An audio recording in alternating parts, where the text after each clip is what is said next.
In order to complete a curbside pickup with Copley, the first thing you can do is head to our website and check out your library account. From there, you can search or browse until you find the book that you're looking for.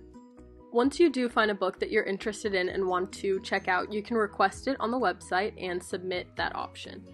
Once you've requested the book, you should be able to see it in your holds on your library account. Once you've requested the book, you should receive an email from Copley that you can use to schedule a time to pick up your book.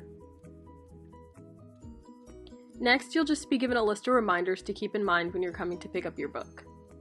Lastly, you'll be given a confirmation email with the details of your curbside pickup. Once you arrive at the library at your designated time, call the number that was given in your confirmation email so you can get in contact with a library staff member. Once your arrival is confirmed, a library staff member will bring your book out to the side entrance of the library in order to minimize contact. From there, you can grab your book off the table and you're all good to go. Thanks for listening.